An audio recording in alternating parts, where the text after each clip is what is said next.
தமிழ் மன்னர்கள்னு சொல்லும்போதே நமது சிந்தனைக்கு முதல்ல வர்றது சேர சோழ பாண்டிய மூவேந்தர்கள் தான்.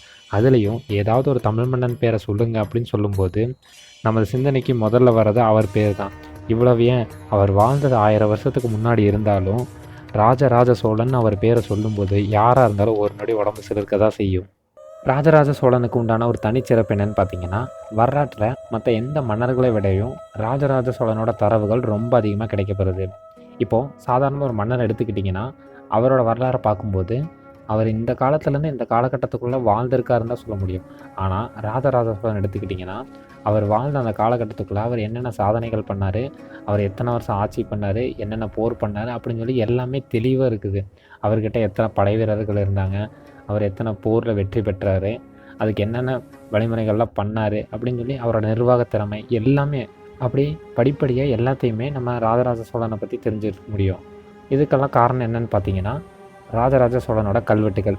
அப்படி இந்த ராஜராஜ சோழனோட கல்வெட்டுகளில் இருந்து நமக்கு கிடைச்ச மற்றொரு முக்கியமான விஷயம் என்னன்னு பார்த்தீங்கன்னா, ராஜராஜ சோழனோட பிறந்தநாள்.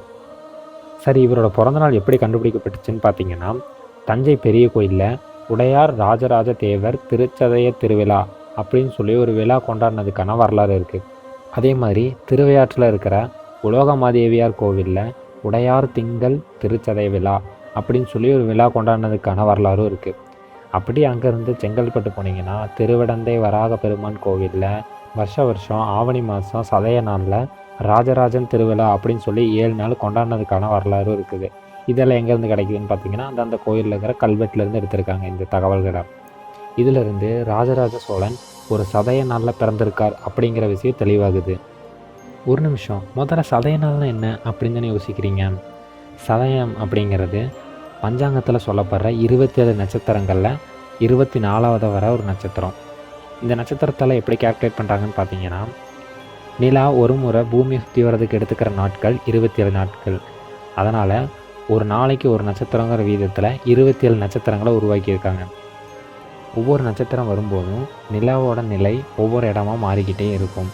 அப்போது இன்றைக்கி ஒரு குழந்தை பிறக்குதுன்னா, அந்த குழந்தை பிறக்கும்போது நிலா எந்த இடத்துல இருக்குதோ அதை பொறுத்து அந்த குழந்தையோட நட்சத்திரம் முடிவாகும். இப்போது நமக்கு இன்னொரு சந்தேகம் வரும். அது என்னன்னு பார்த்தீங்கன்னா, நீ சொல்கிற கணக்குப்படி பார்த்தா ஒவ்வொரு நட்சத்திரமும் ஒவ்வொரு மாதத்துக்கு ஒரு தடவை ரிப்பீட் ஆகிரும். அப்போது ஒவ்வொரு வருஷத்துக்கும் கிட்டத்தட்ட 12 தடவை அந்த நட்சத்திரம் ரிப்பீட் ஆகிருக்கும். அப்படிங்கிறப்போ ராஜராஜ சோழன் எந்த மாதத்தில் பிறந்தார் அப்படிங்கிற ஒரு கொஸ்டின் வரும். நீங்கள் யோசிக்கிறது ரொம்பவே சரி. இந்த கேள்விக்கும் வரலாற்றிலே பதில் இருக்குது. அது என்னன்னு பார்த்தீங்கன்னா, சேர நாட்டில் இருக்கிற திருநந்திக்கரை அப்படிங்கிற ஒரு ஊரில் ஒரு சிவன் கோயில் இருக்குது.